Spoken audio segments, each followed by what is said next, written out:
Welcome to மகே maths class. நீ நம்ம என்ன பார்க்க போகிறோம்னா 10ஆம் வகுப்பு உறவுகளும் சார்புகளில் பயிற்சி 1.4 5வது கணக்கு தான் பார்க்க போகிறோம். இதுக்கு முன்னாடி 4வது கணக்கு வீடியோ போட்டிருக்கோம். அதோட லிங்க் டிஸ்கிரிப்ஷனில் இருக்குது. பார்க்காதவங்க போய் பார்த்துறாங்க. இப்போ கணக்கு பார்க்கலாம்.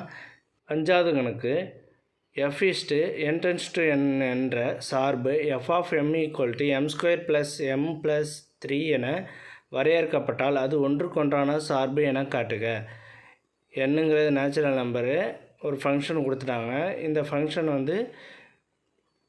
ஒன்றுக்கொன்றான சார்பாக என்னன்னு கண்டுபிடிக்கணும். ஃபஸ்ட்டு நம்ம f of m எடுத்து எழுதிக்குவோம். f of m = m² + m + 3. Okay, இப்போ எம்முக்கு பதிலாக நம்ம வேல்யூ சப்ஜெக்ட் பண்ண போகிறோம். அதுக்கு முன்னாடி நேச்சுரல் நம்பரை எடுத்து எழுதிக்குவோம். a = 1 2 3ன்னு போட்டுட்டோம். b = 1 2 3 extra. இதான் நேச்சுரல் நம்பர். இப்போ m = 1ன்னு சப்ஜெக்ட் பண்ண போகிறோம். இந்த இதில் m = 1ன்னு சப்ஜெக்ட் பண்ணுறோம். 1ன்னு சப்ஜெக்ட் பண்ணோம்னா f of 1 = 1² + 1 + 3 ஈக்குவல்ட்டு 1 ஸ்கொயர் பண்ணால் என்ன வரும்? 1. அப்போ 1 + 1 1 + 1 + 3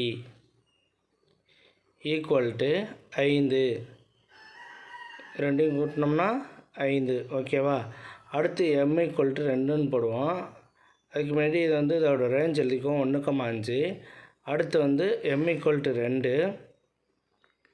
f of 2 =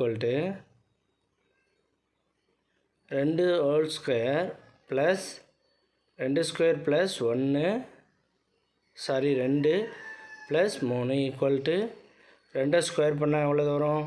4. அடுத்து 2 இருக்கா? +2. அடுத்து +3. இதை கூட்டினோம்னா எவ்வளோ கிடைக்கும்? 4 2 6 6 3 9. ஓகே, இப்போ 2, 9 2 கொடுத்தா 9 கிடைக்கிது. அப்போ 2, 9 இதோட ரேஞ்சு. இதை வச்சுக்கிட்டு நம்ம ரேஞ்ச் எழுதிட்டு இப்போ அம்புக்குறி படம் போட்டோம்னா கண்டுபிடிச்சிடலாம். இது எக்ஸட்ரா போயிட்டே இருக்கும். இப்படியே இதை வச்சுக்கிட்டு நம்ம அம்புக்குறி படம் போடுவோம். ஏபி, ஏ என்னன்னு எடுத்து எழுத வேண்டியதான், பி என்னன்னு எடுத்து எழுத வேண்டியதான். ஏபி நமக்கு தெரியும், நம்ம கண்டுபிடிச்சி வச்சுருக்கிறது தான் ஏபி. ஏன்னா 1 2 3 4 5 அப்படியே எக்ஸட்ரா போயிட்டே இருக்கும். அதே மாதிரி பியும் 1 2 3 4 5 6 7 8 9ன்னு இப்படியே போயிட்டே இருக்கும்.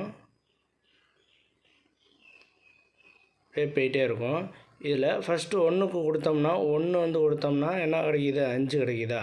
அப்போ 1க்கு 5 1 கொடுத்தா, அடுத்து 2 கொடுத்தா என்ன கிடைக்கிது? 2 கொடுத்தா 9. இப்போ ஏல உள்ள எல்லா உறுப்புக்கும் ஒரு உறுப்பு மேப்பிங் ஆகிருக்கு. ஒரு ஏல உள்ள வேல்யூக்கு பியில் ஒவ்வொரு உறுப்பு ஒரே ஒரு உறுப்பு மேப்பாக இருக்குது.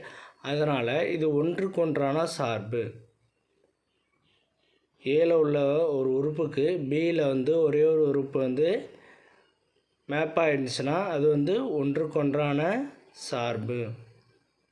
இது ஒன்றுக்கொன்றான சார்புன்னு எடுத்து எழுதிருங்க. ஒன்றுக்கொன்றான சார்பு. ஓகே, அவ்வளோதான் இந்த கணக்கு. நெக்ஸ்ட் வீடியோவில் பார்க்கலாம். இந்த வீடியோ பிடிச்சிருந்தால் லைக் பண்ணுங்கள், ஷேர் பண்ணுங்கள், சப்ஸ்கிரைப் பண்ணுங்கள், அந்த பெல் பட்டனையும் கிளிக் பண்ணுங்கள்.